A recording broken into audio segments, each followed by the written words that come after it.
नमस्कार बंधु मैंने ए वर्ष सावित्री अमावास्या को नहीं सबुठी एक बड़ चर्चा चली कारण यही वर्ष सावित्री व्रत जड़ा मसरे पड़ुची।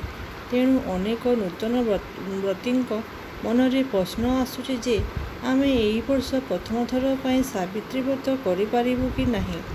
आजिर यही वीडियो रे आमे ए विषय सहज भाव जानिबा।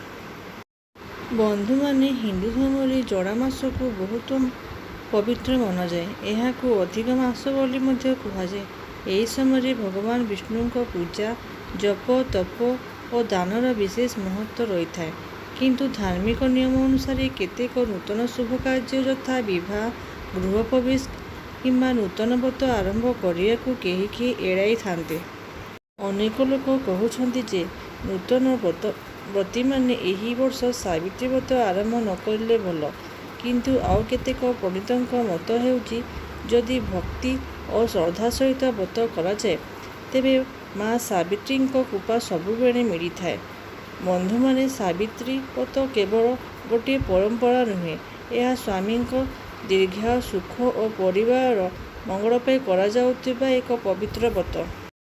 पुराण रे माँ सावित्री निज भक्ति और सतीत्वर शक्तिर जमराजों पाखु सत्यवान को प्राण फेराई आनी। सेथिपाई ए व्रत को नारी मानक बहुत शक्तिशाली और पवित्र बोली मना जाए। तेबे नूतन व्रती माने कौन करिवे? जदि आपण घर परंपरा जड़ा मासरे नूतन व्रत आरंभ करा जाए नाही तेबे आपण आसंत वर्षरु व्रत आरंभ करि परिबे। आउ जदि आपणक परिवार पंडित किंबा बुध माने अनुमति देउचंती तेबे भक्ति सहित एही वर्षरु मध्य व्रत करि परिबे। सबुठारु जरूरी कथा हेउची भगवान को पाखरे सत्य भक्ति और पवित्र मनर मूल्य सबुठारु अधिक।